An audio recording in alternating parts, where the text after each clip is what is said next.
change our plates every morning, just so you know. It'll be the same plate when you come talk to us later. That's fine. U.S. citizen, former fucking president. You want to come at us? You want to come at us? I say go get yourself some lunch, big boy. Go ahead. Out of the car. Get out of the fucking car. Get out of the car. Whoa! This is the story of how a church protest in Minnesota turned into one of the most explosive celebrity feuds of 2026, revealing the dramatic political transformation of one of hip-hop's biggest stars. January 19th, 2026 brought a tweet that ignited a firestorm when Nicki Minaj called journalist Don Lemon a disgusting cocksucker on Twitter, connecting immigration enforcement, a fatal police shooting, religious freedom, and the rapper's shocking embrace of MAGA politics in one brutal moment. Understanding how we got here means rewinding 1 week to a tragedy that would shake Minneapolis to its core. January 7th, 2026 marked the day a United States Immigration and Customs Enforcement agent named Jonathan Ross shot and killed Renee Good in Minneapolis. Renee was 37, an American citizen raising 3 children, including 2 teenagers from her first marriage and a 6-year-old whose father had died in 2023. The details of what happened are stark and brutal. Renee sat in her car, stopped sideways in the street, when IC agent Jonathan Ross drove around her vehicle and returned on foot. Ross was a 10-year veteran of the agency and an Iraq War veteran, and he approached with other agents while one ordered Renee out of the car, reaching through her open window. Moving to the front left of the vehicle, Ross watched as Renee briefly reversed and then began driving into the direction of traffic, turning away from him. While remaining upright, Ross fired 3 shots that killed her, 1 through the windshield and 2 through the open driver's side window from the side of her vehicle as it passed. The timing tells you everything about how fast this happened, with 399 milliseconds between the first and second shot and just 299 milliseconds between the second and third. Less than a second to end a life. Whistle blasts pierced the early January chill for several minutes before the shooting, a now familiar sound employed by activists in U.S. cities to alert neighbors that immigration officers had arrived. Renee had been partially blocking traffic on the street, and people were trying to protect each other. Speakers at an evening vigil that same day disclosed few details of Renee's life, but honored her as a good neighbor who protected others, and her mother would later describe her daughter this way. She was one of the kindest people I've ever known. She was extremely compassionate. She's taken care of people all her life. Born in Colorado, Renee had moved to Minnesota just the year before and lived in the Twin Cities with her partner. Now she was gone, and the city erupted. DHS Secretary Kristi Noem told reporters that a violent rider had weaponized her vehicle in an attempt to run over and kill an ICE officer, calling it an act of domestic terrorism. Minneapolis Mayor Jacob Frey had seen the video, and his response cut through the official narrative with 2 sentences. "Having seen the video myself, I want to tell everybody directly that is bullshit." And then he added, "To IC, get the fuck out of Minneapolis." Governor Tim Walz proclaimed January 9th, 2026, to be Renee Good Day across Minnesota. Legal fallout arrived fast, with Minnesota Attorney General Keith Ellison filing lawsuits on January 12th alongside the cities of Minneapolis and St. Paul. 2 days later, Democratic Representative Robin Kelly from Illinois introduced articles of impeachment for DHS Secretary Kristi Noem, and what happened next revealed just how deep the fracture went. Former acting U.S. Attorney Joseph H. Thompson resigned along with 5 other federal prosecutors in the District of Minnesota, and their reasons shocked the legal community. The Justice Department was pushing to investigate the widow of Renee Good while showing reluctance to investigate the shooter. The city demanded justice, the community organized, and that organization would lead directly to a church in St. Paul. Here's where things get complicated, because a man named David Easterwood sits at the center of what happened next. City's church in St. Paul lists David Easterwood as a pastor on its website, but his personal information appears to match that of the David Easterwood identified in court filings as the acting director of the IC St. Paul field office. This same David Easterwood appeared alongside DHS Secretary Kristi Noem at a Minneapolis press conference last October and oversees ICE's enforcement removal operations for Iowa, Minnesota, Nebraska, North Dakota, and South Dakota. A January 5th court filing shows Easterwood defending ICE's tactics in Minnesota just 2 days before Renee Good was killed, tactics like swapping license plates and spraying protesters with chemical irritants. Nekema Levy Armstrong, a local attorney, activist, and reverend who would organize a protest, described the situation this way. "This man is a wolf in sheep's clothing, masquerading as a pastor." When you think about the federal government unleashing barbaric ICE agents upon our community and all the harm that they have caused, to have someone serving as a pastor who oversees these ICE agents is almost unfathomable to me. Activists decided to bring their message directly to his church, and that's when everything exploded. Sunday, January 18th, 2026 began as a regular service at City's Church in St. Paul, a Southern Baptist congregation, until the chanting started. "Ice out" and "Justice for Renee Good" echoed through the sanctuary as protesters from Black Lives Matter Minnesota and Nekema Levy Armstrong's Racial Justice Network disrupted the worship service. The protest inside the church lasted at least 23 minutes, and whether David Easterwood was even present that day remained unclear, but the protesters' message rang out anyway. Lead Pastor Jonathan Purnell, who was leading the service that day, condemned it as shameful and stated that it's shameful to see anyone interrupt a public gathering of Christians in worship. After about 15 minutes, the church's musicians started playing music and singing in an attempt to continue the service, but protesters kept shouting, "David Easterwood out now." And there, live streaming the whole thing, was Don Lemon. Don Lemon left CNN and now works independently, married to real estate agent Tim Malone in 2024, and on this Sunday, he was live streaming the protest on his YouTube and TikTok channels. Following demonstrators inside as services were interrupted and congregants walked out, Lemon documented it all while a live-streamed video posted on the Facebook page of Black Lives Matter Minnesota captured the scene. After clips from the protest went viral, Lemon addressed what he called fake right-wing propaganda about his reporting and clarified his position. "I reported on a protest by a group that believed a pastor at the church was affiliated with IC. That was the basis of the protest." He insisted he had no ties to the organization behind the protest and was just there to report on the situation and speak to those involved. That explanation wasn't going to satisfy everyone, especially not the Trump administration. President Trump's White House press secretary Caroline Leavitt announced that the commander-in-chief will not tolerate the intimidation and harassment of Christians in their sacred places of worship, and that the Department of Justice had launched a full investigation into this despicable incident. U.S. Department of Justice Assistant Attorney General Harmeet Dillon said her agency was investigating federal civil rights violations under the FACE Act, which protects religious sites from obstruction, by these people desecrating a house of worship and interfering with Christian worshipers.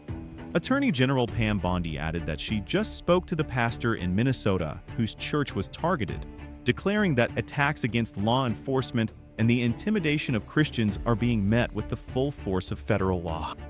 Monique Cullors-Doty, co-founder of Black Lives Matter Minnesota, said that the DOJ's prosecution was misguided, but by late Sunday night, none of that mattered because Nicki Minaj logged onto Twitter. Sometime between Sunday evening and early Monday morning on January 19th, Nicki Minaj posted a message on X that would become one of the most talked about celebrity social media moments of the day. "Don cocksucking Lemon is disgusting. How dare you? I want that thug in jail. He would never do that to any other religion. Lock him up." She followed with another post asking true or false. #arrest Don Lemon.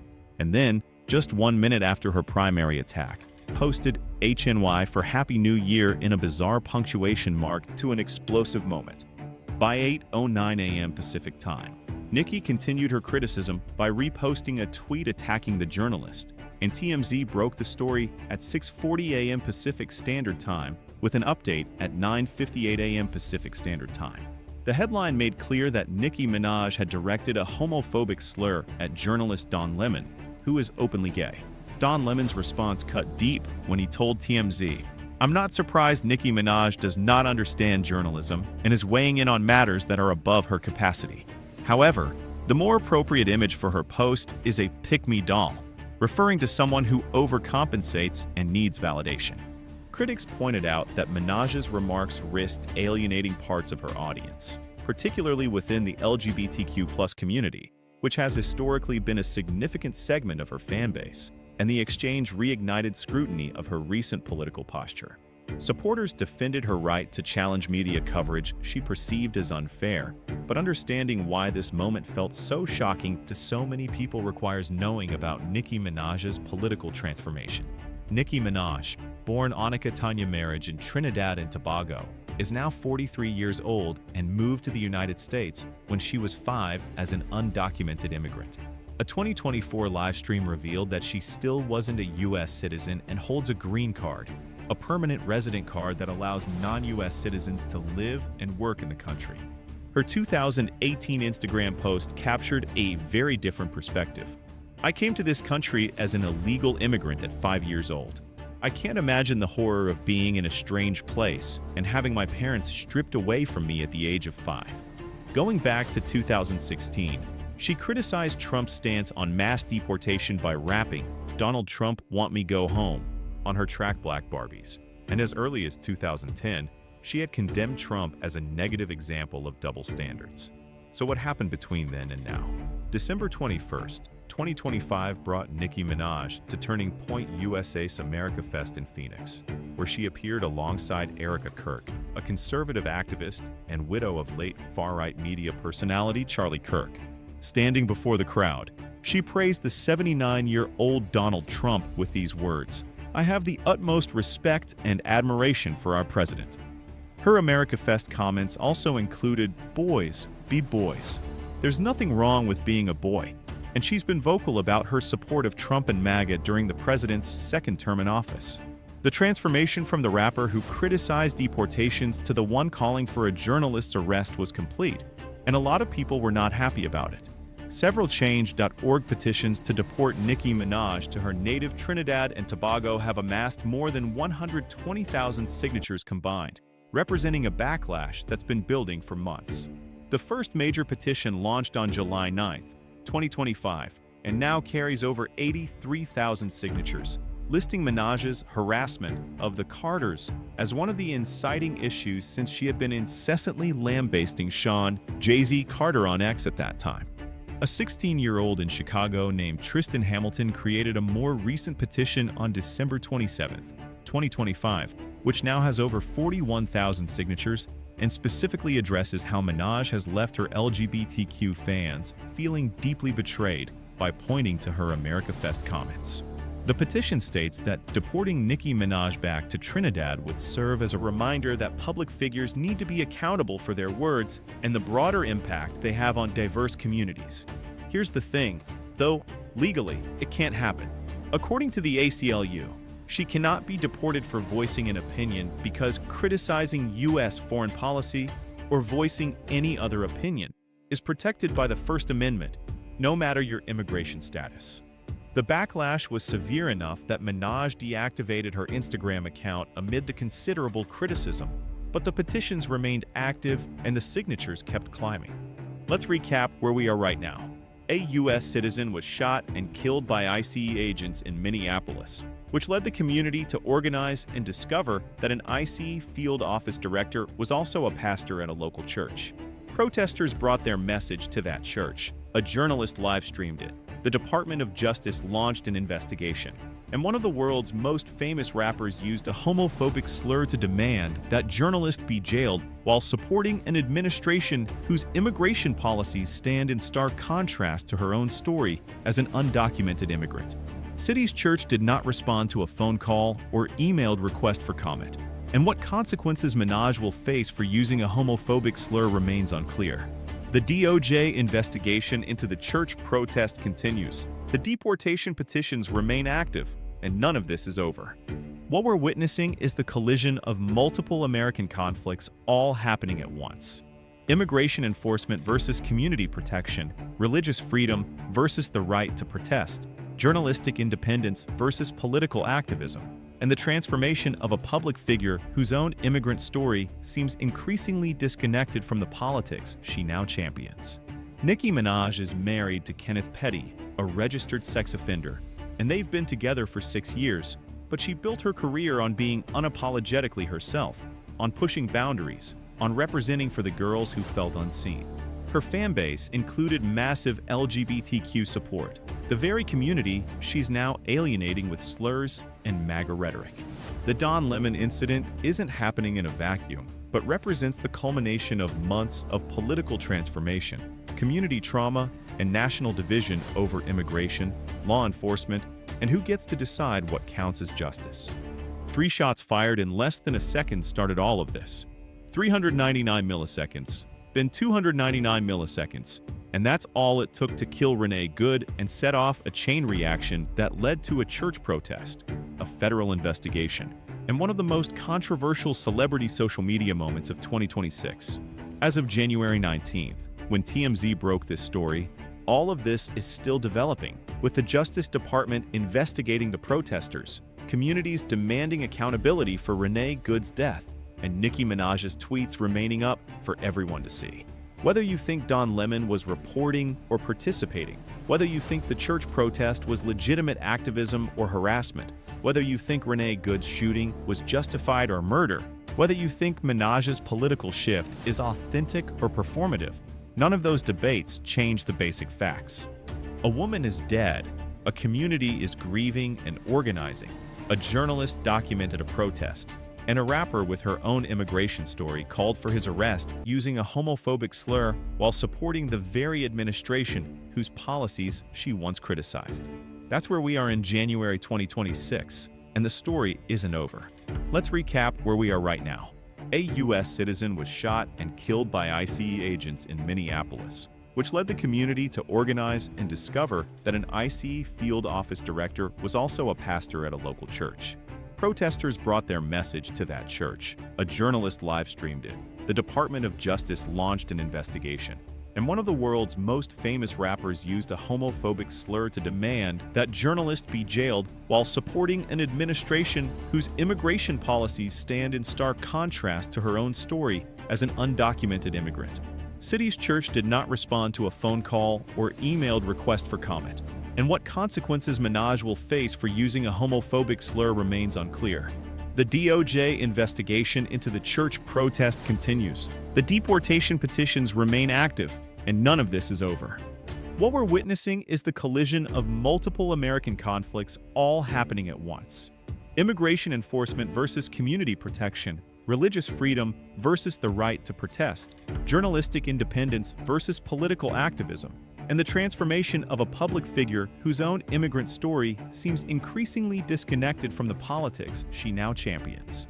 Nicki Minaj is married to Kenneth Petty, a registered sex offender, and they've been together for 6 years, but she built her career on being unapologetically herself, on pushing boundaries, on representing for the girls who felt unseen. Her fanbase included massive LGBTQ support, the very community she's now alienating with slurs and MAGA rhetoric. The Don Lemon incident isn't happening in a vacuum, but represents the culmination of months of political transformation, community trauma, and national division over immigration, law enforcement, and who gets to decide what counts as justice. 3 shots fired in less than a second started all of this. 399 milliseconds, then 299 milliseconds, and that's all it took to kill Renee Good and set off a chain reaction that led to a church protest, a federal investigation, and one of the most controversial celebrity social media moments of 2026. As of January 19th, when TMZ broke this story, all of this is still developing, with the Justice Department investigating the protesters, communities demanding accountability for Renee Good's death, and Nicki Minaj's tweets remaining up for everyone to see. Whether you think Don Lemon was reporting or participating, whether you think the church protest was legitimate activism or harassment, whether you think Renee Good's shooting was justified or murder, whether you think Minaj's political shift is authentic or performative, none of those debates change the basic facts. A woman is dead, a community is grieving and organizing, a journalist documented a protest, and a rapper with her own immigration story called for his arrest using a homophobic slur while supporting the very administration whose policies she once criticized. That's where we are in January 2026, and a woman is dead, a community is grieving and organizing, a journalist documented a protest, And a rapper with her own immigration story called for his arrest using a homophobic slur while supporting the very administration whose policies she once criticized. That's where we are in January 2026, and the story isn't over.